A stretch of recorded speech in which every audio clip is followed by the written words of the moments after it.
cordial bienvenida a esta materia, Derecho Civil 2, parte 1, Familia, del programa del convenio en la UNI con la Universidad de Falcón.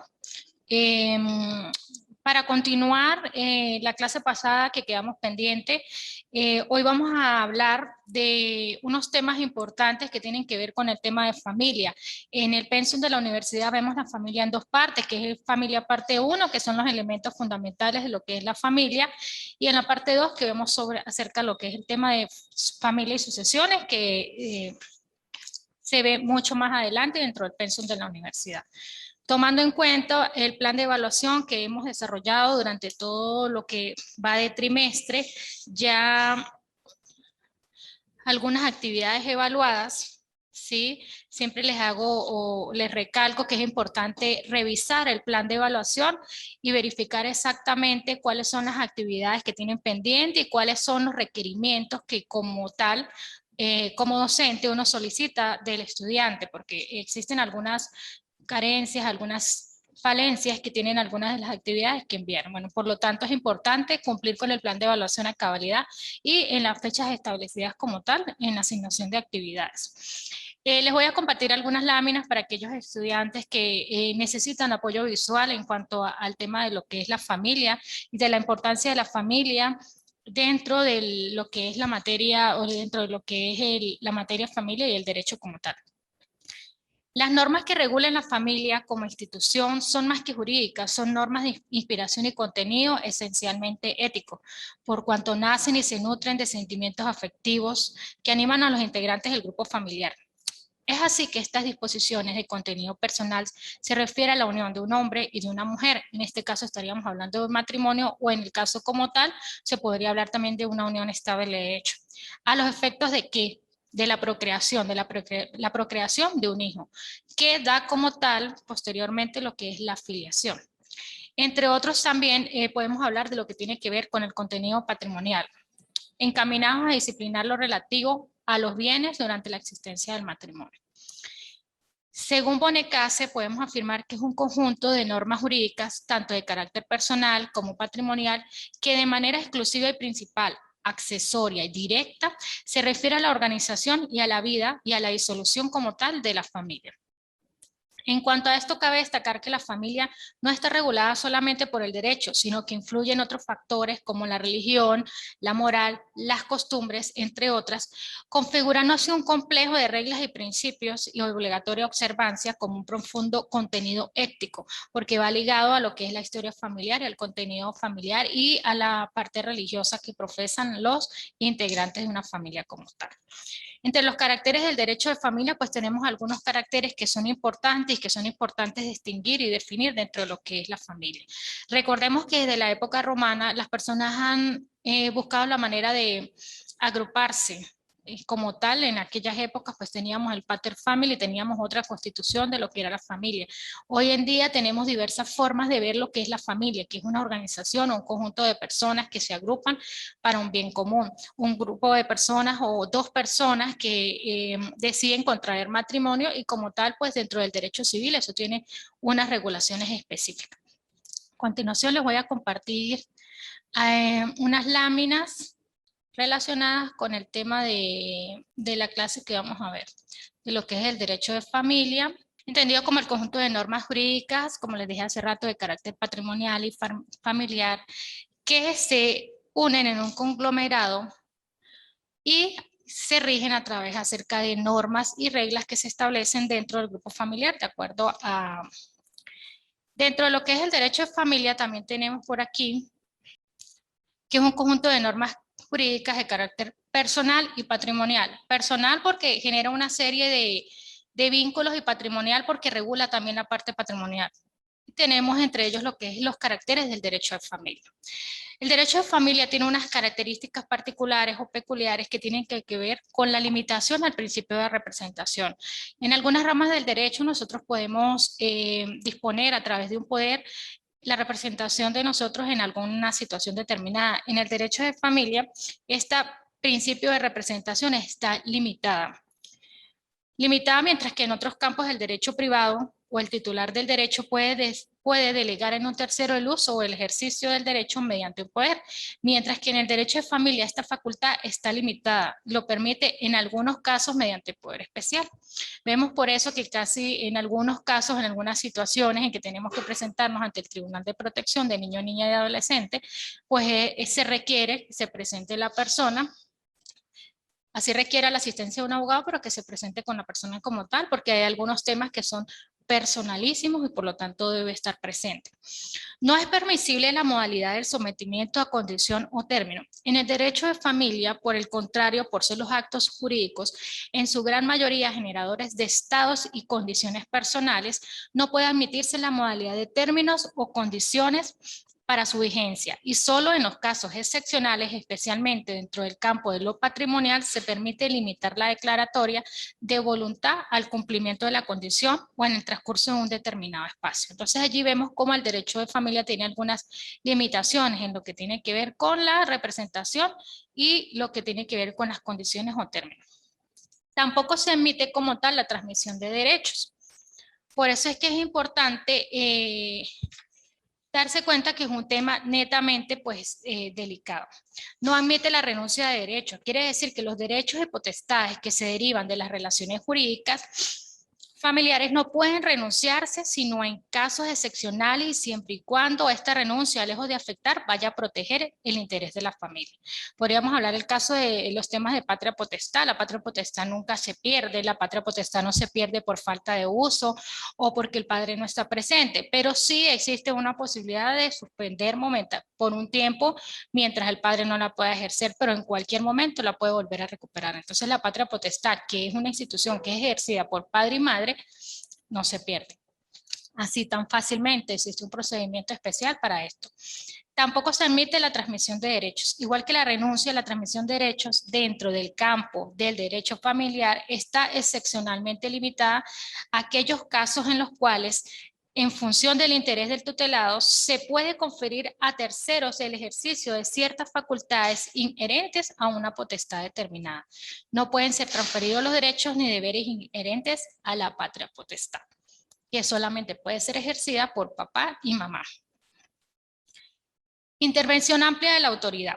El derecho de familia requiere casi siempre para su validez y eficacia de los actos jurídicos. La intervención de un organismo del Estado, en este caso puede ser el Consejo de Protección, el Tribunal de Protección de Niño, Niña y Adolescente, ya sea con el carácter de simple receptor de una manifestación de carácter de autenticidad.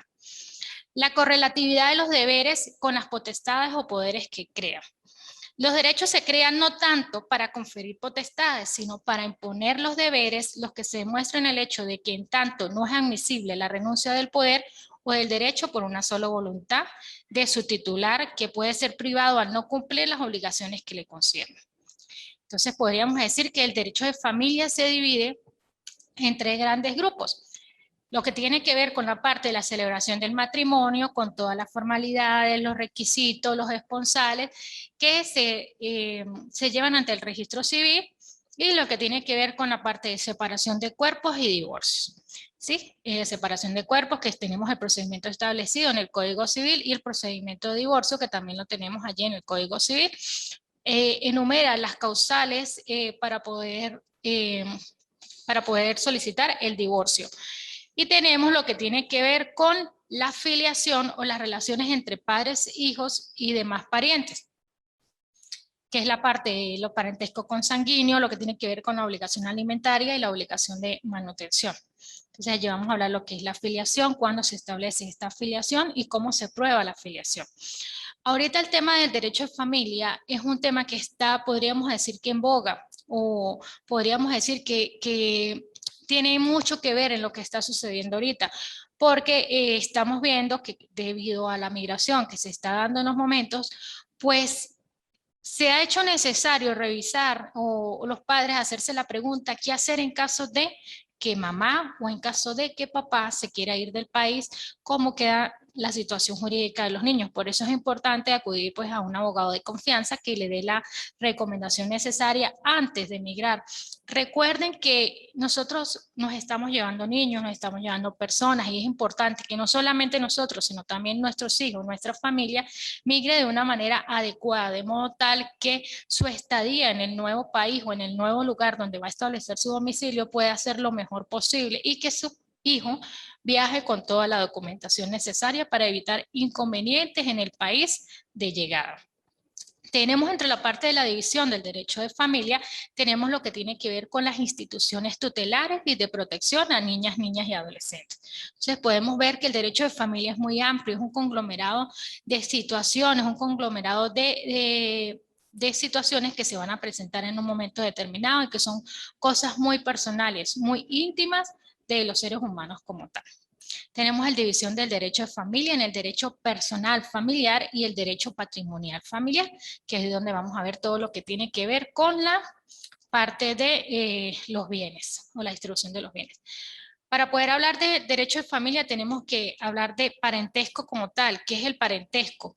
El parentesco es el lazo que existe entre dos personas que descienden la una de la otra o ambas de un tronco común y entre aquellas que expresamente señala la ley. Podría decirse también que es un lazo permanente que existe entre dos personas por tener una misma sangre o como consecuencia de un acto reconocido por la ley.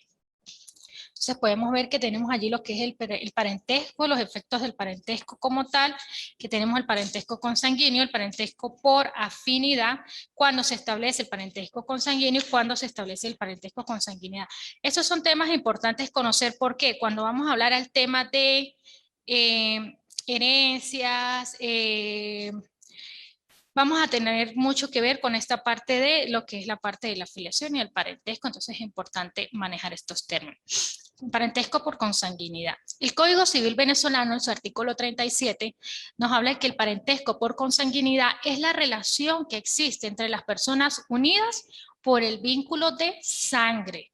El parentesco por consanguinidad puede derivar de una unión matrimonial o extramatrimonial y se distingue el de vínculo sencillo y el de doble vínculo, entendiendo el primero como el que existe entre los descendientes de un mismo padre y de madre distinta y viceversa, y el doble que se une a quienes descienden de padres y madres comunes. Entonces tenemos aquellos que descienden de mamá y papá y aquellos que descienden de la misma mamá pero de diferente papá o viceversa. Se habla de tres grupos de hermanos, lo que denominaríamos lo que son los hermanos consanguíneos, los hermanos uterinos y los hermanos germanos. Tenemos lo que es la afinidad. El Código Civil en su artículo 40 nos contempla la afinidad como el vínculo entre un cónyuge y los parientes consanguíneos del otro.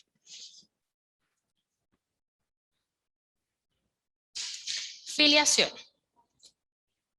Etimológicamente la palabra filiación deriva del vocablo latino filius, fili que significa hijo, que es la persona considerada respecto a sus padres.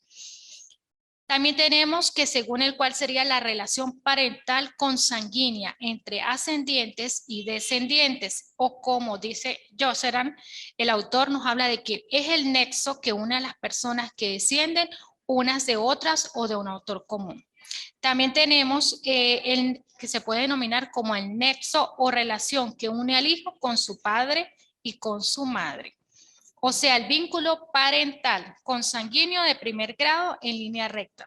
También tenemos otro concepto que nos dice que es la línea de descendencia que existe entre dos personas donde una es el padre o la madre del otro. Entonces ahí tenemos lo que es la filiación. ¿Qué importancia tiene la filiación en el campo del derecho de la familia? La filiación y el patrimonio constituye con el matrimonio los dos pilares fundamentales de esta rama del derecho. Pues si bien el primero constituye la base de la familia, está organizada. La filiación no es la de la estructura familiar. El parentesco provenga o no de una unión matrimonial, de la filiación derivan el parentesco consanguíneo. Escuchemos, de la filiación derivan el parentesco consanguíneo, la patria potestad, que puede ser que se da para la madre y el padre, los deberes o los derechos alimentarios que los encontramos dentro del campo del derecho de familia, el nacimiento, El nacimiento de incapacidades, la vocación hereditaria, cuando vamos a ver lo que es el tema de herencia, con, con testamento o sin testamento y el apellido. De estos efectos derivados de la afiliación se hace una referencia a lo que tiene que ver con el apellido en nombre propio. Y podemos establecer cuáles son los principios que rigen el tema de filiación. Los temas de filiación se rigen por el domicilio de los padres del hijo. Esto lo encontramos en el artículo 24. Se dice que no existe filiación si no está legalmente probada. En efecto, nadie puede alegar a su favor los efectos derivados de la filiación que pretenga respecto a determinada persona si no ha probado con cualquier medio idóneo establecido por el derecho. Los efectos de la afiliación son independientes dependiendo del medio de prueba aportado. Y tenemos lo que es los momentos de la afiliación como tal. De los momentos de la afiliación tenemos la concepción, que es el momento, se dice que es cuyo momento es de casi imposible determinación y de muy difícil prueba. Es el único hecho capaz de servir para establecer la filiación y su certeza, por lo cual el legislador se ha visto obligado a tomarla como prueba fundamental, fija el carácter de la filiación. Entonces, la concepción. Y tenemos lo que es la filiación materna y la filiación paterna, y las presunciones relativas a lo que es el tema de la filiación. Vamos a decir, ¿cuál es la prueba? La prueba que debe establecerse primero que todo. Bueno, el registro del niño que nació en el registro civil y donde se le establece o se le entrega un acta de nacimiento, que es lo que prueba que es hijo de padre fulanito tal y de la madre fulanita de tal y que nació en tal fecha.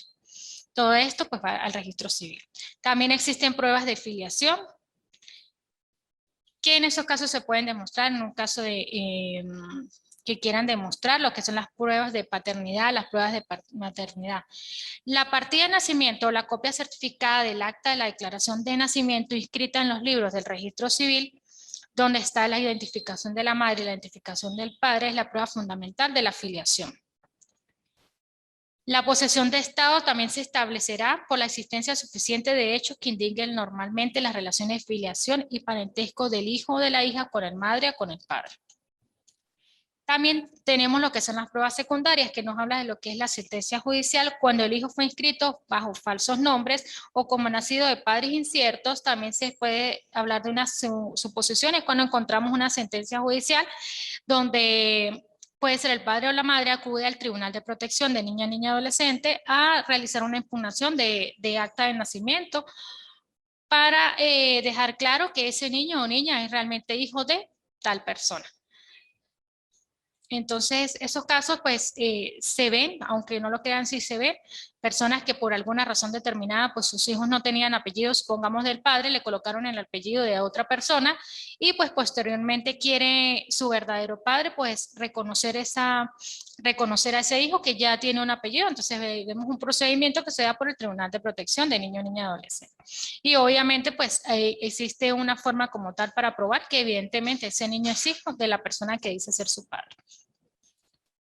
También tenemos los reconocimientos. Anteriormente se decían los hijos fuera del matrimonio, los hijos dentro del matrimonio. En estos momentos, pues los hijos que nacen fuera o dentro del matrimonio tienen los mismos derechos que todos los niños. También tenemos lo que tiene que ver con el vínculo parental consanguíneo de primer grado. Tenemos lo que es el hijo, el padre, que nos habla de lo que es la paternidad, y la madre, lo que es la maternidad. El estado jurídico. La filiación no es más que un vínculo jurídico natural existente entre padres e hijos. Ahí tenemos la parte de la línea recta de lo que es la parte de la filiación.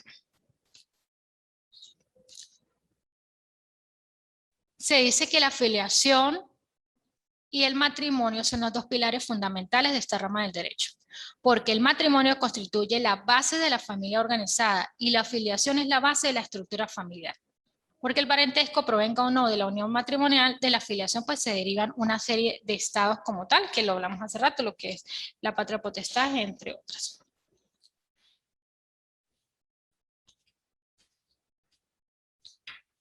Siempre se hace la pregunta, ¿quién puede reconocer? Mientras vivan el padre y la madre, solo ellos pueden reconocer al hijo fallecido. El padre o la madre, el reconocimiento puede hacerlo.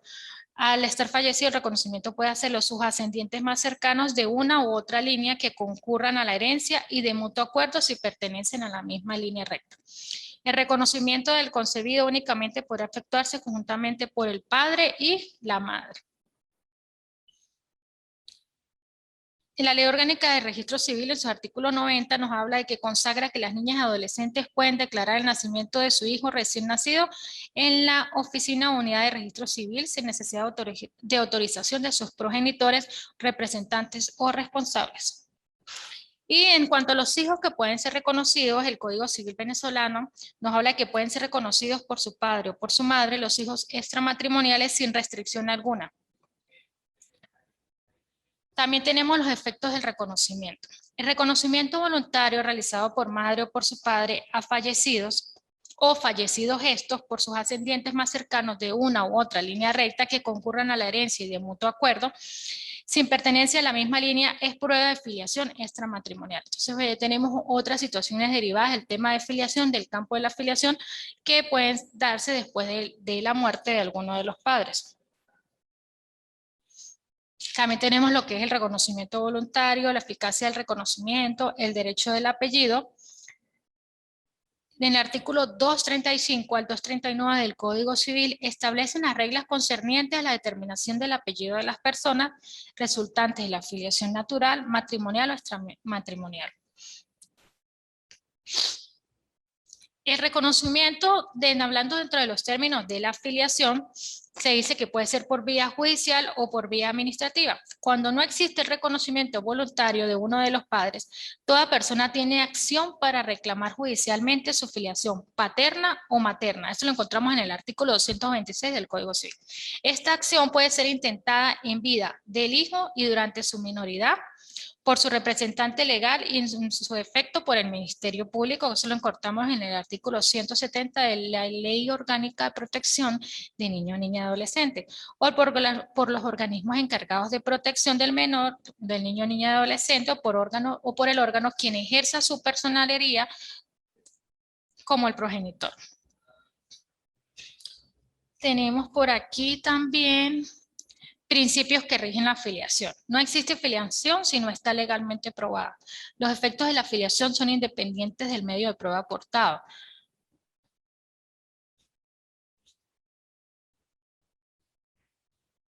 En cuanto a las características comunes del término de filiación, tenemos que son indisponibles, son imprescriptibles, se tramitan mediante igual procedimiento judicial y limitación de la prueba testimonial. Entre las acciones que inciden sobre la paternidad tenemos las acciones de filiación sobre la paternidad. Una corresponde al padre y tiene por objeto desvirtuar la presunción de paternidad. Es la impugnación de paternidad que se da ante el Tribunal de Protección de Niño, Niña y Adolescente. Se inicia con un proceso como tal, que es un proceso pues, un poco largo, donde se debe probar que realmente él es el padre de ese niño. Y otra que corresponde al hijo y tiene por objeto hacer que el padre le reconozca su condición de tal. Es la inquisición de paternidad. Entonces tenemos la impugnación de paternidad y la inquisición de paternidad. Son dos términos que encontramos allí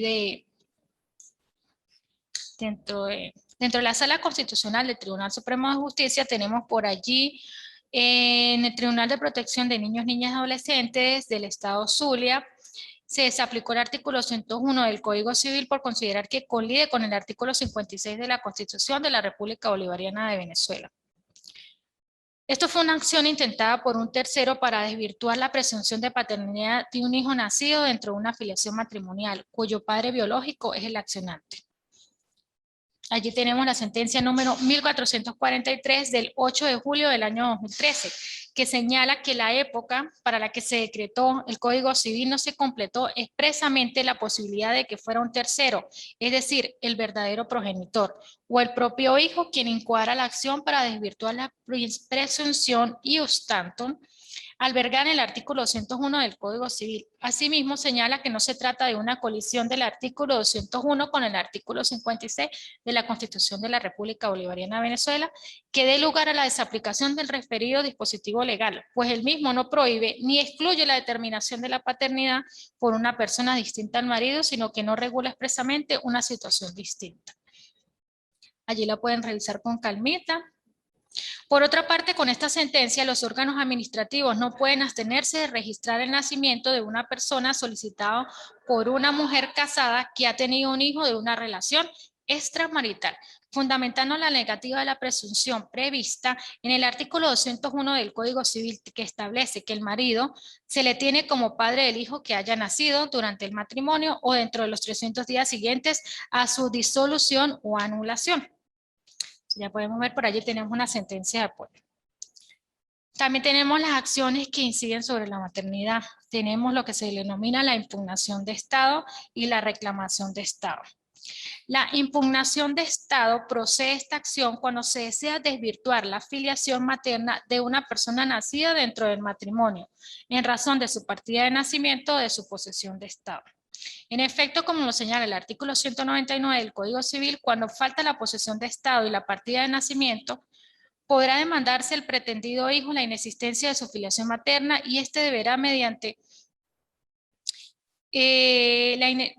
deberá probar como tal al tribunal. También tenemos la acción de reclamación de Estado y la inquisición de maternidad. También tenemos las acciones de nulidad e impugnación de reconocimiento voluntario. Tenemos la nulidad reglativa. El reconocimiento es simplemente anulable cuando emana de una persona legalmente incapaz para hacerlo o cuando la voluntad de su autor no fue espontánea, sino que tuvo que o pudo haber sido afectada por la violencia. Y la impugnación del reconocimiento voluntario. Tenemos que el reconocimiento del hijo extramatrimonial es impugnable cuando no corresponde a la verdad, es decir, como el reconocimiento resulta de una simple declaración de maternidad o de paternidad que crea un parentesco perfectamente posible, que haya equivocación involuntaria o falsedad consciente en dicha manifestación de voluntad. Podemos escuchar que algunas madres en algún momento determinado, cuando el papá no tiene el apellido, pues puedan decidir colocarle el apellido de otra persona por ciertas condiciones o cierta situación que se pueda presentar en un momento determinado. ¿Cuál es la finalidad de la prueba de ADN? Es establecer las acciones de filiación o probar que evidentemente X persona es el padre de tal niño. Tenemos el procedimiento de filiación, el laxo probatorio, lo que es la contestación de la demanda. Tenemos por allí el artículo 515 del Código de Procedimiento Civil que nos habla de la sentencia. Tenemos de lo que es la demanda, que la tenemos en el artículo 338 del Código de Procedimiento Civil. Tenemos el procedimiento judicial de filiación establecido en la Ley Orgánica de Protección de Niño, Niña y Adolescente, que inicia con una demanda. Puede ser oral o escrita. Eso lo encontramos en el artículo 456 de la Ley Orgánica de Protección de Niño, Niña y Adolescente. Tenemos lo de admisión, que la encontramos en el 457 del OGNA. Tenemos la notificación al Ministerio Público, 463. Tenemos la notificación al demandado, que está del 458 al 462. El Tribunal de Protección de Niño, Niño y Adolescente en auto expreso fijará día y hora para que tenga lugar la audiencia preliminar en un plazo no menor de 5 días ni mayor de 10 días. Tenemos lo que es la audiencia preliminar. Si no se logra un acuerdo total, el juez lo homologa. Si el acuerdo es parcial o no hay acuerdo, se levanta acta y se da por concluida esta fase. La fase de mediación no podrá exceder de un mes. Esto lo tenemos en el artículo 470 de la LOM. Posteriormente inicia lo que es la fase de la sustanciación, que la tenemos en el artículo 473, y el demandante consigna el escrito de pruebas. El demandado contesta la demanda, artículo 474. En el día hora señalado por el tribunal tendrá lugar la fase de sustanciación. La misma es pública y la presidirá el juez de mediación y sustanciación. El juez oirá la intervención de las partes. Eso lo tenemos en el artículo 457. Posteriormente, el juez revisa las pruebas, revisa el expediente y el mismo día o al día siguiente, el juez de juicio, esto lo tenemos en el artículo 476. Y bueno, allí luego posteriormente pasa lo que es a la audiencia de juicio, que lo tenemos en el artículo 484. En el 485 nos habla de lo que es como tal la sentencia. En el 488 tenemos lo que es la apelación y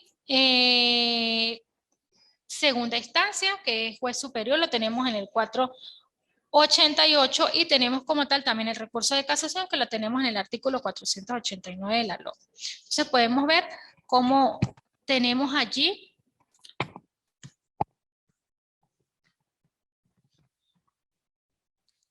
los momentos de la afiliación. Esto ya lo hablamos, lo que es la concepción, la afiliación y el nacimiento como tal. Las pruebas de filiación ya las hablamos, que son las pruebas primarias y las pruebas secundarias cuando existe sentencia judicial. La primaria, pues la más importante, es lo que es el acta de nacimiento, es la prueba fundamental de la filiación. Y tenemos como la secundaria lo que es la sentencia judicial, que es todo este procedimiento que acabamos de presentar. Ahora vamos a hablar de un tema que es un tema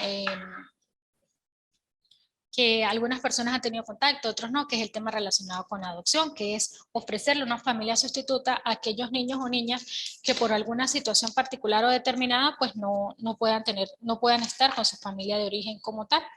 Tenemos la adopción, es una institución de protección que tiene por objeto proveer al niño o al adolescente apto para ser adoptado de una familia sustituta, permanente o adecuada. La adopción en Venezuela es una institución jurídica fundada en el altruismo y la afectividad del ser humano y cuya finalidad es tomar en cuenta a una persona como hija de otro o de un matrimonio sin que exista entre ellos ningún vínculo de consanguinidad. En el procedimiento de adopción no tenemos la Ley Orgánica de Protección de Niños, Niñas y Adolescentes, tenemos lo que es la fase administrativa que se maneja desde la Oficina de Adopciones y la fase judicial que se inicia con el periodo de prueba ante el juez de mediación y sustanciación y la correspondiente solicitud, que posteriormente notificará al fiscal del Ministerio Público y terminará el periodo de prueba. Los informes serán enviados al juez de juicio y se realizará la audiencia de juicio que la tenemos en el artículo 498 del OGNA como tal. El tema de la adopción es un tema, pues digamos que no es un proceso muy rápido, es un proceso que lleva una serie de pasos porque obviamente estamos hablando de un tema delicado que es la adopción de un niño como tal. Se dice que es un acto jurídico solemne en virtud del cual la voluntad de los particulares, con el permiso de la ley y de la autoridad judicial, crea entre dos personas naturalmente extrañas relaciones jurídicas análogas a las de la filiación. La adopción establece filiación también. También tenemos lo que es ficción legal por la que se recibe como hijo al que no lo es por naturaleza. También tenemos el concepto legal de adopción establecido en el artículo 406 de la Ley Orgánica de Protección de Niños, Niñas y Adolescentes, que nos habla que la adopción es una institución de protección que tiene por objeto proveer al niño, niña o adolescente apto para ser adoptado de una familia sustituta, permanente y adecuada. Y este concepto tiene algunas cosas con la ley derogada.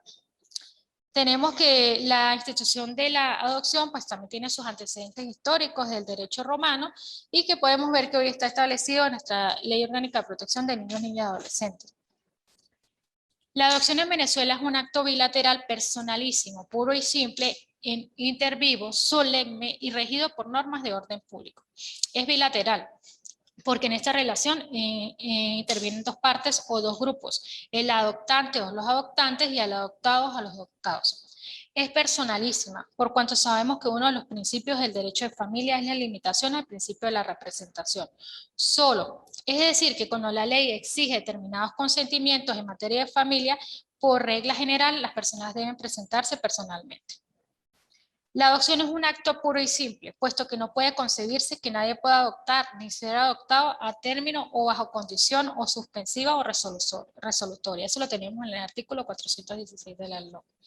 En Venezuela la adopción es un acto jurídico que solo puede tener lugar entre personas vivas, pues nuestra ley no permite que pueda efectuarse actos mortis causa. La adopción es un acto solemne, puesto que debe cumplir determinadas formalidades procesales indispensables para su validez. Finalmente, la adopción está regida por normas de orden público que no pueden renunciarse ni rebajarse por convenios particulares y que en ciertos casos pueden ser suplidas de oficio por la autoridad judicial. Tenemos las clases de adopción, tenemos la adopción nacional y la adopción internacional. Tenemos el artículo 407 de la ley que nos habla de la adopción nacional y la internacional. La adopción conjunta, individual y plena. Se habla de conjunta o individual cuando se hace referencia a los sujetos activos de la adopción. En este sentido, la Ley Orgánica de Protección de Niños, Niñas y Adolescentes, en su artículo 411 nos establece que la adopción será conjunta cuando es solicitada por cónyuges no separados legalmente, por parejas conformadas por un hombre y una mujer que mantengan una unión estable de hecho que cumplan con los requisitos establecidos por la ley. La adopción es individual cuando el sujeto activo solicitante es una sola persona, hombre o mujer, independientemente de su estado civil, siempre y cuando tenga la capacidad para adoptar. La adopción debe ser plena, entendida esta, que le confiere al adoptado la condición idéntica a la de un hijo del adoptante y crean vínculos de parentesco entre aquel y los miembros de la familia de este. Tenemos lo que es la adopción sencilla y múltiple. Se distingue que cuando es un solo el candidato a ser adoptado es sencilla y cuando son varios, en este caso que sean hermanitos, sería una adopción múltiple, siempre que sean adoptados en un mismo acto.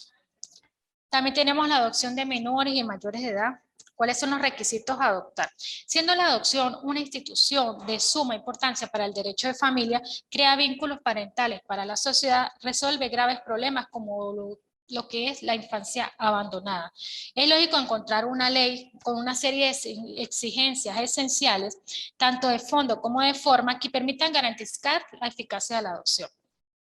Tenemos el artículo 408 de la Ley Orgánica de Protección de Niños, Niñas y Adolescentes, donde nos habla que tanto el solicitante de la adopción como el candidato a ser adoptado deben llenar determinados requisitos sin los cuales no sería posible la adopción, así como también es necesario cumplir ciertas formalidades previas a la iniciación del procedimiento.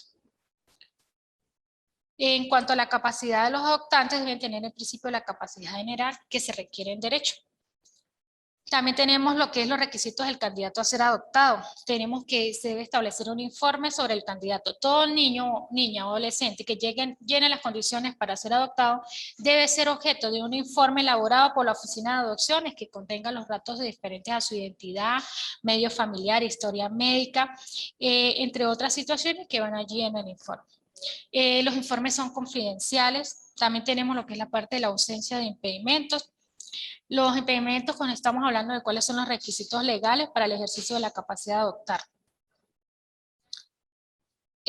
También tenemos lo que es las formalidades previas, lo que tiene que ver con el consentimiento. Para la adopción se requiere el consentimiento del candidato o candidata de adopción si tiene 12 años o más, de quienes ejerzan su patria potestad y quienes la ejerzan no son mayores de edad, de representante legal, del cónyuge del candidato a adopción si está casado o del cónyuge del posible adoptante. También tenemos allí otras normas que están establecidas dentro de la ley.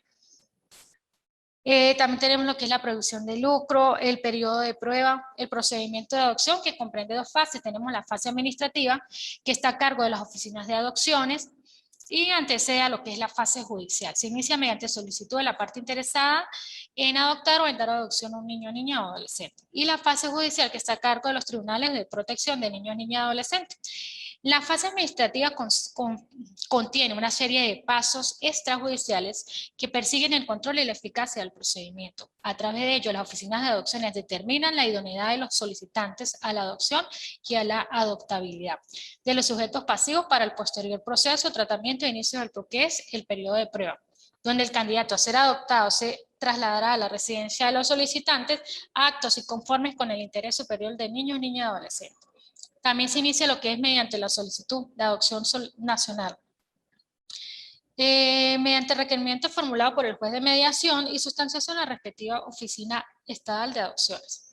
Y también tenemos como tal la adopción internacional.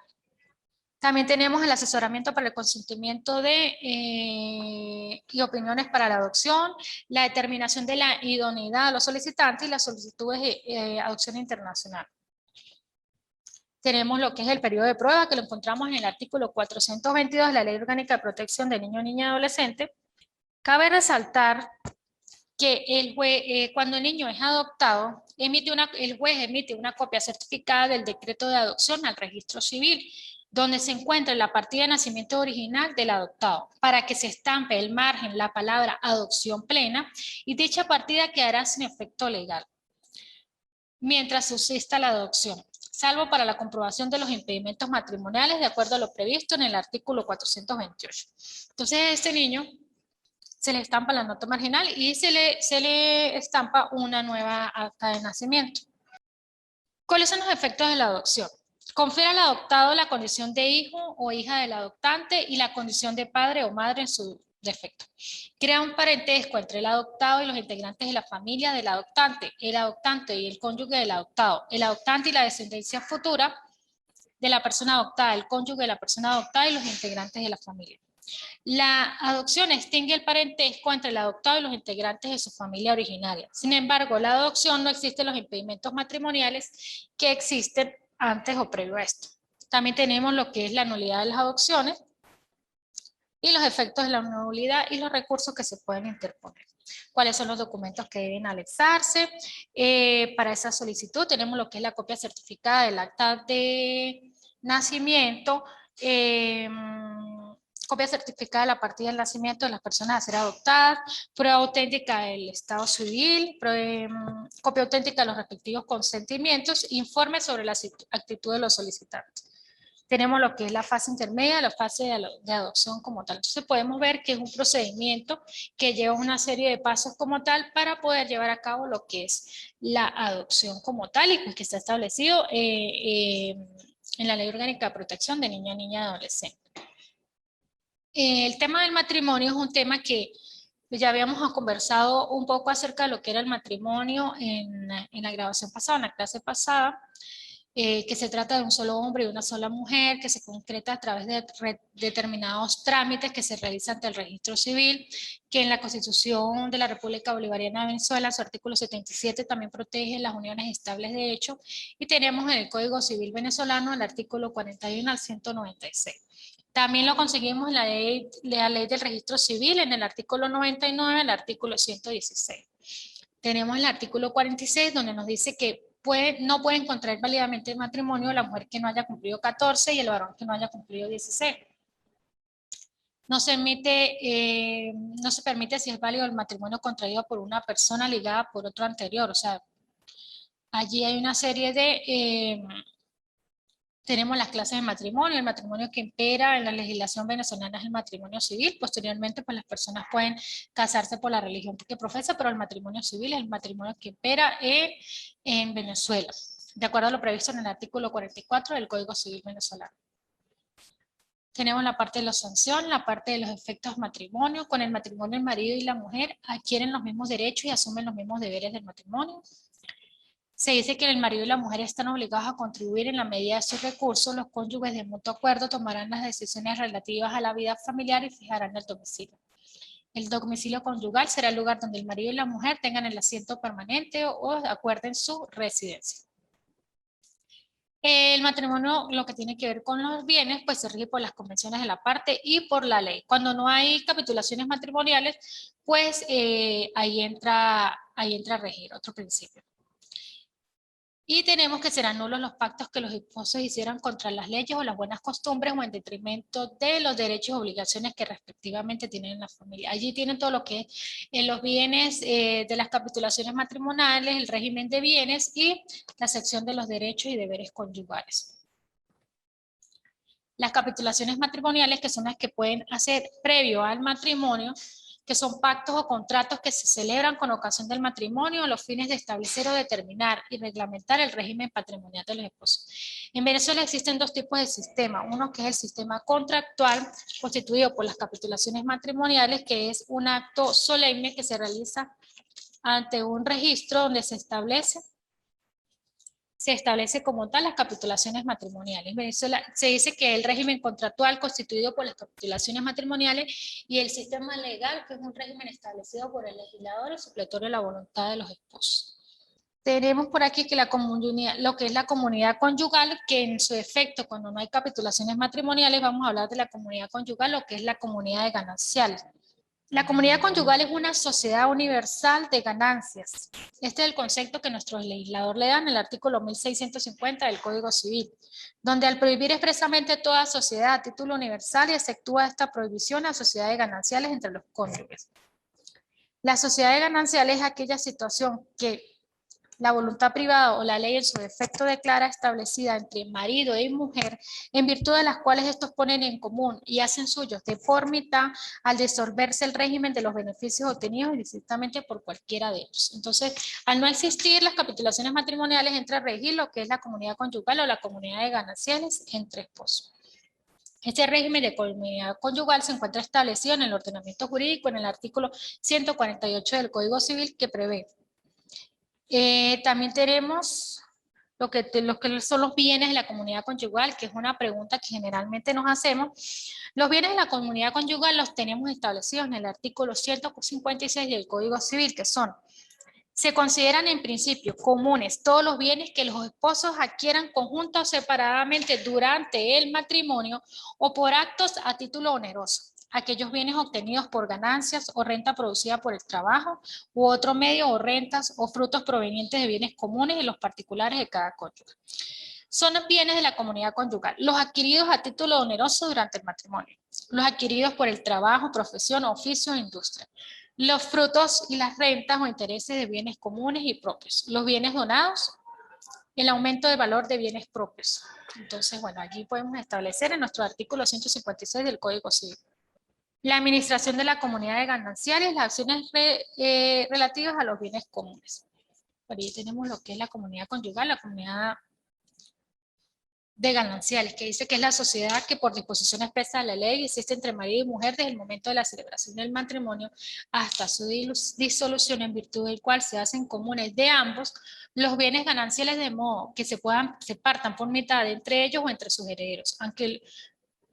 Aunque uno u otro llegue con más capital con otro, todos entran dentro de la comunidad de gananciales.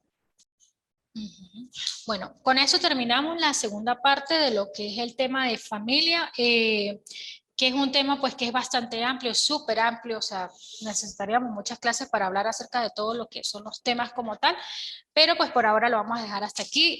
Espero que no se queden con esa información, sino que ustedes investiguen, busquen libros de familia. Yo les recomendé el libro de Milagros Hernández de Sojo, y por allí tenemos otro libro de familia que nos permite dar continuidad al programa como tal. No se queden solamente con la información que reciben aquí, investiguen, busquen sentencias relacionadas con los temas de familia, con los temas de filiación, con los temas de patria potestad.